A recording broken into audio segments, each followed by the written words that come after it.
Assalamualaikum warahmatullahi wabarakatuh. Waalaikumsalam Waalaikumsalam warahmatullahi warahmatullahi wabarakatuh. wabarakatuh. Waalaikumsalam Oke, warahmatullahi wabarakatuh. ya selamat pagi semuanya. Selamat Pak. pagi, Pak. Oke, sehat ya semuanya? Sehat. Sehat, Sehat, Pak. alhamdulillah. Sehat, Pak. Alhamdulillah. Oke, sebelum kita memulai pembelajaran, coba ayo buku-buku tadi dari jam sebelumnya mohon disimpan dulu, dimasukkan ke dalam tas. Sekarang waktunya pembelajaran PPKN, maka yang harus di atas meja adalah buku PPKN-nya ya. Oke, silakan. Sudah semuanya? Sudah, Pak. Sudah ya. Oke. Sebelum memulai pembelajaran, silahkan mungkin ketua kelas bisa memimpin doa terlebih dahulu. Oke, Pak, siap. Teman-teman, sebelum pelajaran dimulai, alangkah baiknya kita berdoa menurut agama dan keyakinan masing-masing. Berdoa, mulai. Bismillah. Selesai. Oke, terima kasih. Sebelum lanjut, coba kita absensi dulu. Kalian nanti bisa scan ya. Ini kemarin juga sudah saya bagikan untuk linknya di grup Telegram Belajar. Kalian bisa memanfaatkan itu untuk mengisi absensi. Jangan sampai lupa ya nanti. Oke, hadir semua ya, tapi hari ini. Ya, Pak. Oke, alhamdulillah. Bapak lanjutkan. Nah, coba di sini ada gambar apa, anak-anak? Murid Ketiduran di kelas, Pak. Oh, siswa ketiduran di kelas. Coba ada nggak di sini murid Bapak yang kebiasaan tidur di kelas? Ada nggak? Kolil itu. Kolil. Wah, Kolil itu. Kolil, Wah, Kolil, ya, Pak. ya. Kolil biasanya Pak tidur, Pak. Tidur di kelas. Diingat. Coba Iya, tugas Pak. utama Maaf, Pak. kalian di sekolah itu apa? Belajar. Nah, lah kok tidur ini Sama minta Kolil? uang saku, Pak. Oh, minta uang Minta uang saku. saku, Iya, saya. iya, iya. Iya. Oke, wes. Coba kalau tujuannya belajar, berarti ya tidak boleh dijadikan tempat untuk tidur. Oke ya, mohon diperhatikan. Karena apa? Karena pada dasarnya ketika kalian nanti dalam tahap belajar ini nggak secara maksimal, maka pasti akan berdampak pada kehidupan kalian ke depannya. Maka dari itu, mohon kalian meskipun seumpama Pak gurunya ndak enak Pak. Jadi sebisa mungkin karena tujuan kalian adalah mencari ilmu bagaimanapun caranya, ya guru juga bukan sumber utama, maka kalian tetap wajib harus semangat untuk belajar. Oke. Nah di sini pada pertemuan hari ini perlu Bapak sampaikan terkait tujuan pembelajarannya ya. Jadi nanti di pertemuan hari ini kalian akan belajar ya terkait mendemonstrasikan praktek kemerdekaan berpendapat warga negara dalam era keterbukaan informasi sesuai dengan nilai-nilai Pancasila. Oke, jadi kalau di pertemuan sebelumnya masih ingat ya semuanya kita sudah belajar tentang apa itu hak dan apa itu kewajiban warga negara. Coba Ibnu Holil, hak warga negara itu apa? Hak warga negara mendapatkan pelayanan kesehatan. Mendapatkan pelayanan kesehatan. Oke, itu contohnya gitu ya. Jadi benar tadi yang disampaikan Ibnu Holil dan teman-teman kalian tadi bahwasanya hak warga negara itu adalah seperangkat yang memang menjadi yang seharusnya menjadi hak miliknya ya atau seharusnya kita dapatkan. Kalau kita bicara hak warga negara berarti sebagai statusnya menjadi bagian dari warga negara. Nah, sebelum kita lanjut, coba kalian bisa memanfaatkan ini untuk Bapak nanti mengetahui ya minat kalian nanti harusnya seperti apa. Nah, silahkan kalian mengisi pada link tersebut ya, pada link Google Form kalian nanti pilih sesuai dengan minat kalian seperti apa. Bisa ya? Bisa, Pak. Oke. Bisa, Pak. Kita lanjut. Sudah semua ya? Jadi pada pertemuan hari ini nanti kita akan bicara tentang kemerdekaan berpendapat di era keterbukaan informasi. Nah, sebelum itu nanti kita akan sama-sama belajar dulu. Yang pasti kita harus sepakat dulu tentang kemerdekaan berpendapat itu seperti apa. Jadi meskipun kalian semuanya mungkin sudah tahu, oh ini loh yang namanya berpendapat, tapi kita nanti tetap perlu menyamakan tentang pendapat itu seperti apa. Kemudian yang kedua nanti kita juga akan belajar dan memahami tentang bentuk-bentuknya itu apa saja sih Pak tentang berpendapat itu gitu ya. Jadi kemudian yang ketiga, nah ini yang paling penting, mengemukakan pendapat sesuai dengan nilai-nilai Pancasila. Nah, kenapa Pak kok harus sesuai dengan nilai-nilai Pancasila? Itu yang nanti akan kita pelajari bersama-sama. Oke, Bapak lanjutkan sekarang. Coba di sini perhatikan. Ini ada gambar apa?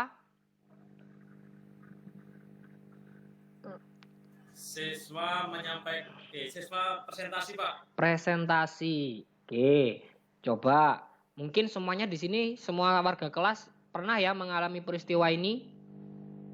Pernah, Pak. Pernah, Pak. Pernah. Oke.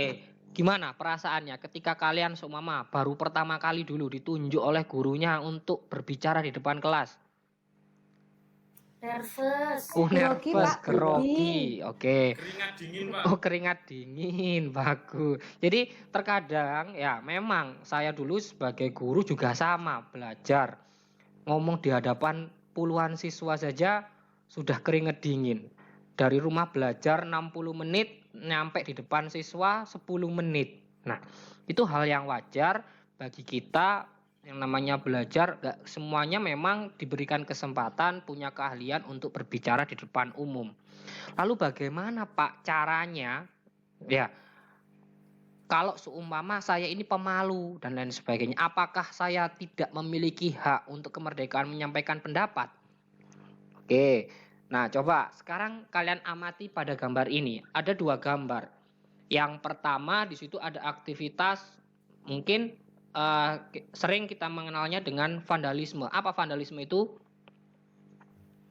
Coret-coret, Pak. Oke, coret-coret. Ya, itu ada fasilitas umum dicoret-coret, digambari.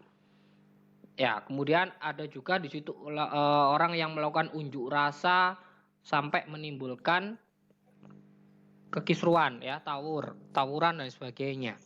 Menurut kalian, apakah dua gambar ini menunjukkan salah satu bentuk cara menyampaikan pendapat? Ayo, gimana? Awalnya Pak. benar, tapi karena Kurang benar, Pak. berkerusuhan tidak benar itu. Oke. Benar, Pak. Iya, Pak. Tidak benar, Pak. Oke. Tidak boleh seharusnya seperti itu. Oke, awalnya benar. Oke, artinya memang betul kita menggambar, menyanyi itu bagian dari bentuk ekspresi menyampaikan gagasan atau ide tadi. Ya, termasuk menyampaikan pendapat di muka umum, demonstrasi itu juga bagiannya. Tapi yang menjadikan itu tidak baik ketika bicara dampak ya. Nah, ini nanti kita akan belajar lebih lanjut.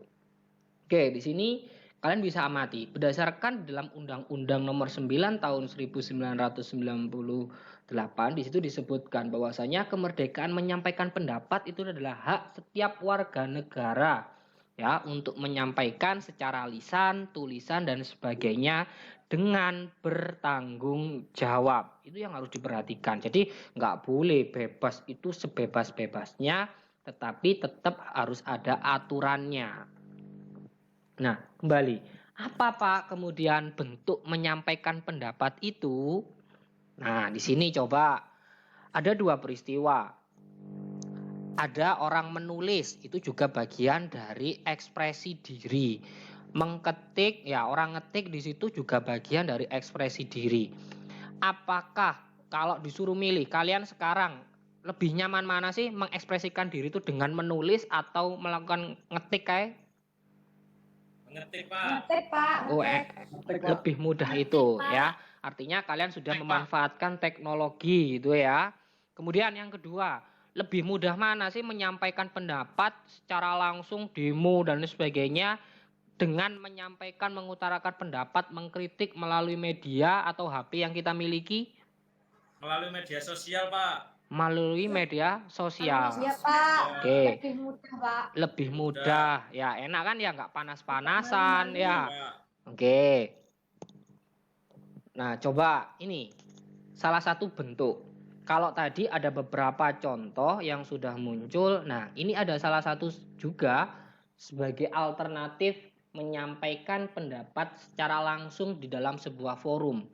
Jadi nggak hanya demo panas-panasan di dalam forum rapat kalian diskusi, itu juga termasuk bagian dari menyampaikan kebebasan menyampaikan pendapat ya.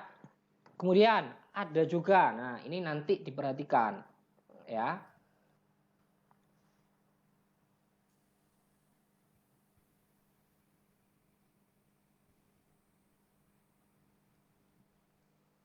Coba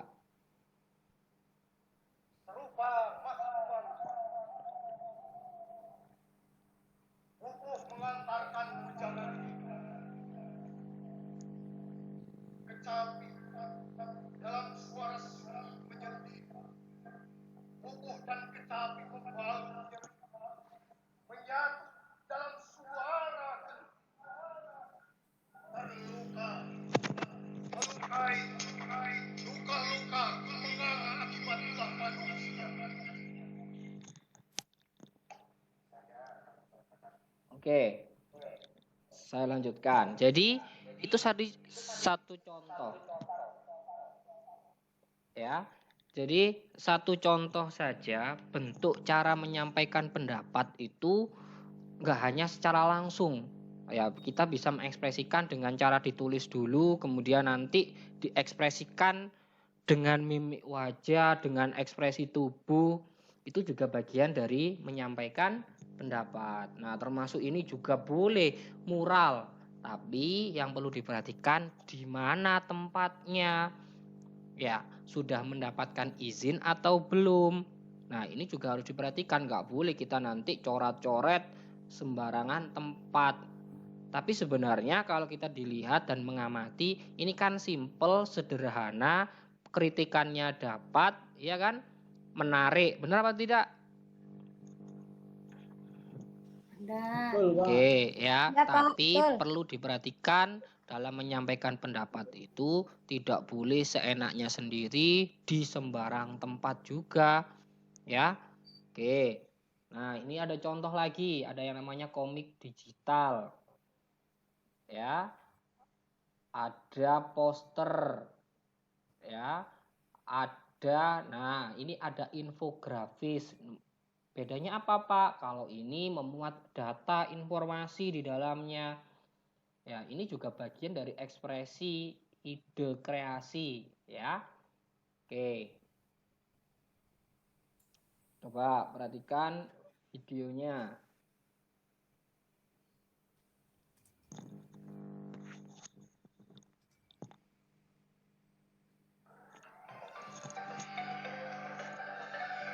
Di zaman generasi Z seperti saat ini, media sosial menjadi salah satu kebutuhan yang tidak bisa dilepaskan oleh masyarakat.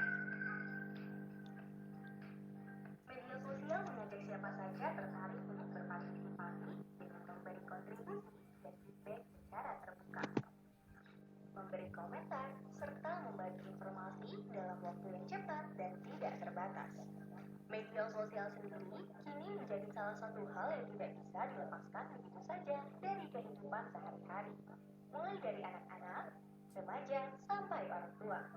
Remaja merupakan salah satu pengguna media sosial yang paling tinggi di Indonesia. Rata-rata para remaja ini banyak mengakses media sosial berjenis seperti Facebook, Instagram, Line, dan YouTube.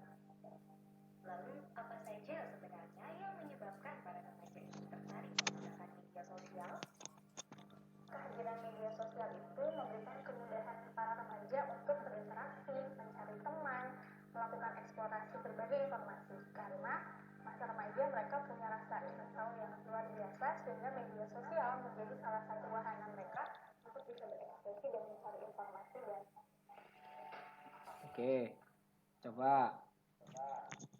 Itu tadi ada sedikit potongan video. Ya, ada potongan video. Mungkin apa yang kalian pahami dari video tersebut, ada yang bisa menjelaskan apa isi di dalam video tadi, menjelaskan tentang apa?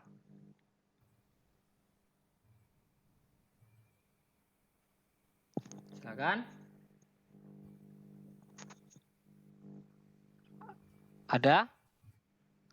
Etika berpendapat, Pak. Tentang etika berpendapat. Oke, jadi ada gambaran tadi ya, bahwasanya generasi sekarang ini banyak sekali memanfaatkan teknologi, salah satunya media sosial. Nah, tapi ada beberapa hal yang perlu diperhatikan, salah satunya mengenai etika dan cara menyampaikan pendapat, khususnya melalui media sosial. Oke, nah di sini perhatikan coba. Apakah perlu sih ada batasan dalam hal kemerdekaan berpendapat itu? Coba Irfan, gimana pendapatmu? Perlu, Pak. Perlu. Perlu batasan, ya, Pak. Kenapa kok perlu coba Irfan? Kira-kira kenapa? Agar tidak apa ya, Pak? Agar tidak seenaknya, Pak. Agar Nanti tidak pendapat- seenaknya. Oke. Ya. Terima kasih. Jadi ini coba diperhatikan. Ada 4 hal, ada 4 dasar hukum tentang kemerdekaan berpendapat di Indonesia. Yang pertama ada Pancasila, ada di dalam Undang-Undang Dasar pasal 28 dan pasal 28E ayat 3, ada di dalam Undang-Undang nomor 9 tahun 1998 tentang kemerdekaan menyampaikan pendapat di muka umum. Artinya kita itu dijamin dalam menyampaikan kebebasan berpendapat itu. Ya, jadi nggak perlu khawatir, tapi tetap perlu memperhatikan etikanya dan tanggung jawab ketika kita menyampaikan pendapat. Oke. Kembali. Ketika saya amati, mungkin kalian juga mengamati di sekeliling kalian, masih banyak nggak sih bentuk-bentuk penyimpangan dari kebebasan menyampaikan pendapat itu? Coba Khalil, mana Khalil? Ya Pak. Ya, contoh dari penyimpangan kebebasan menyampaikan pendapat yang ada di lingkunganmu apa? Penyimpangan Pak ya. Ya. Ketika ada rapat di balai desa, ada orang menyampaikan pendapat belum selesai, kemudian dipotong pembicaraannya. Oke, memotong pembicaraan orang, ya. Kemudian ada lagi macam-macam kan? Mungkin sekarang sudah ramai tentang berita hoax, ya. Kemudian kritik, ya, SARA melalui media sosial, ini banyak sekali. Jadi mohon nanti harus hati-hati. Nah, ini sudah.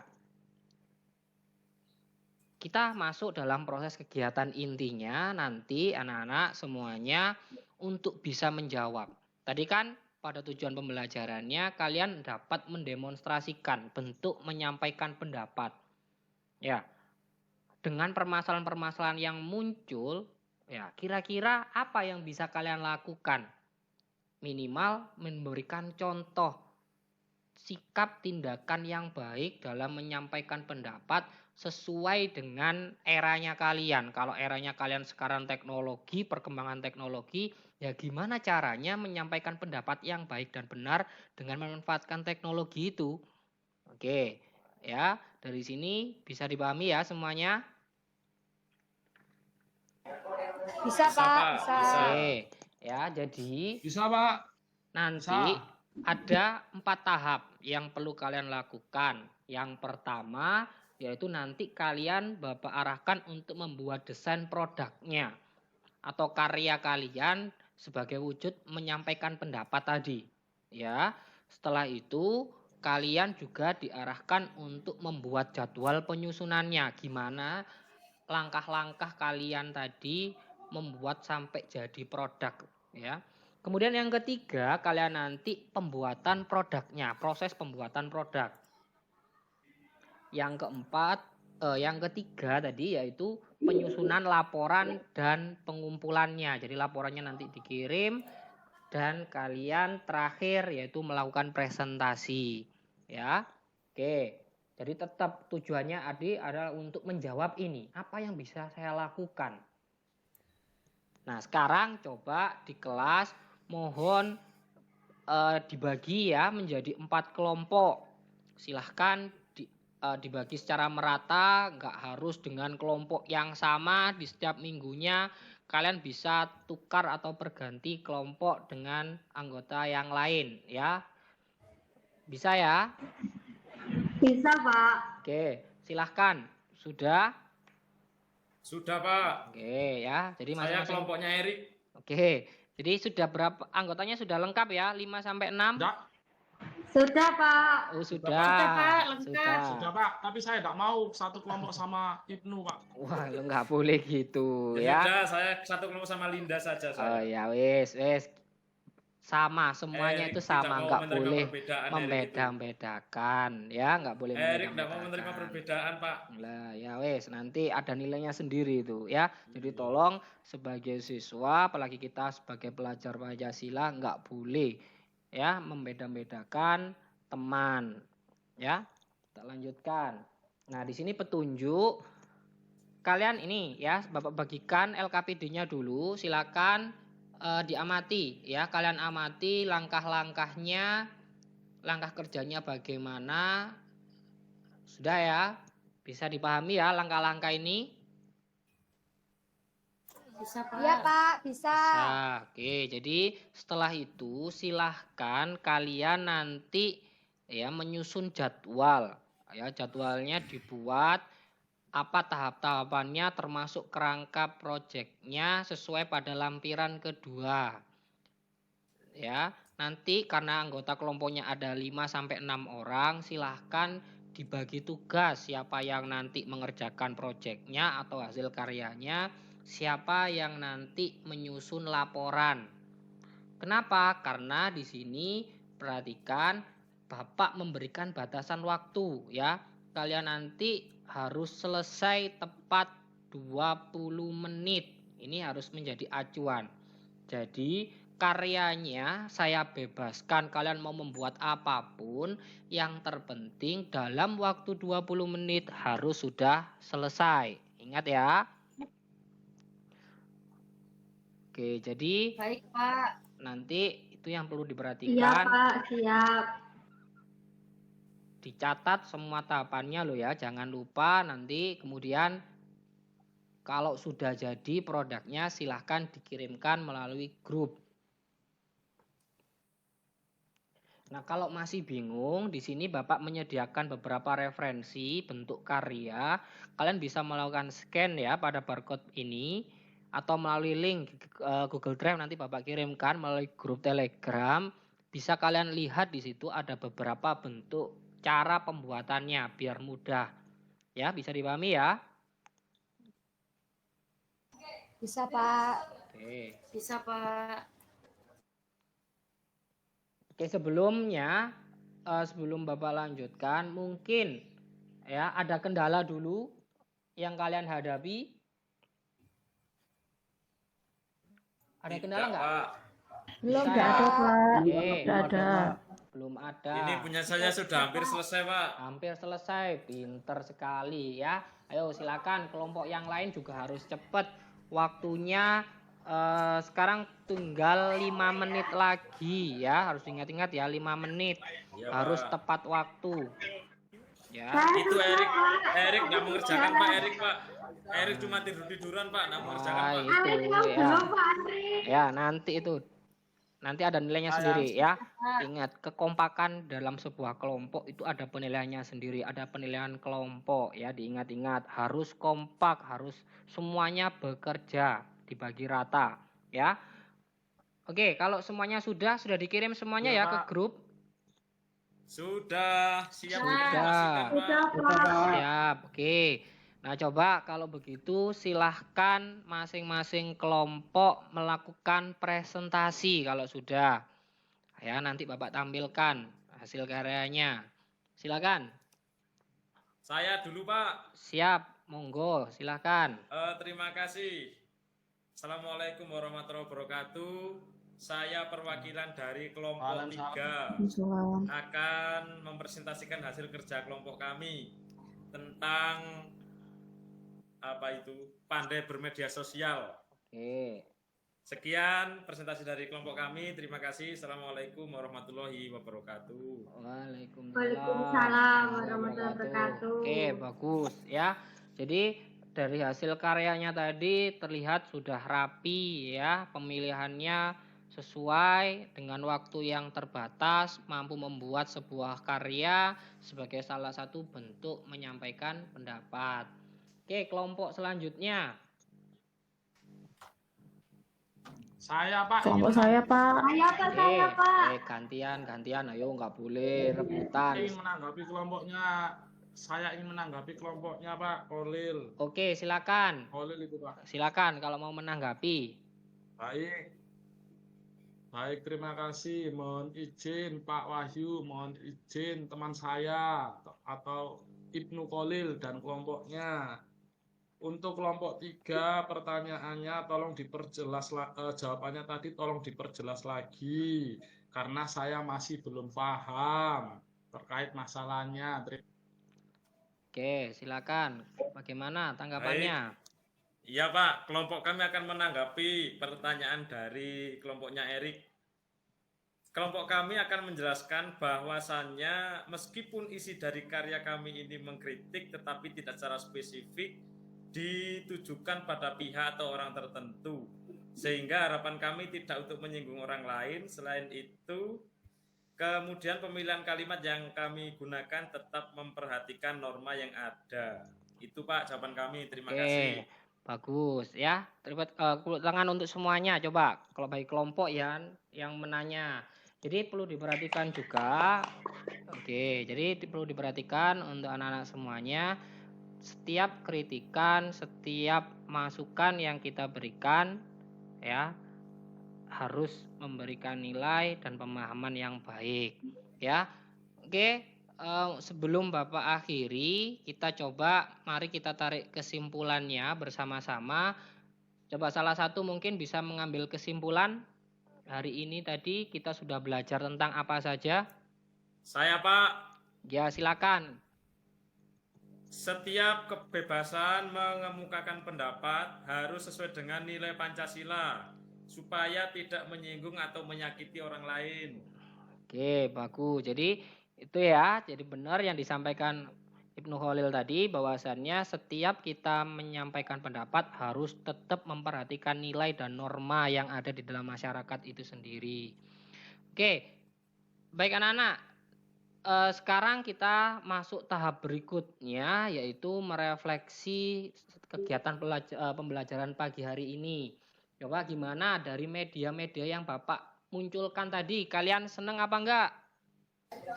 Senang Pak. Seneng. Oke ya.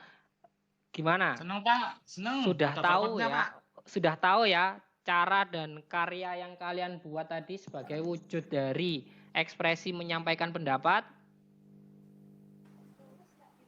Ya Pak. Sudah ya. Jadi Ya Pak, saya sangat berekspresi ketika berpendapat. Oke, ya jadi itu ya, mohon nanti ke depannya karena kita sudah belajar tentang cara menyampaikan pendapat, mohon diperhatikan dengan baik bagaimana caranya menyampaikan pendapat yang benar.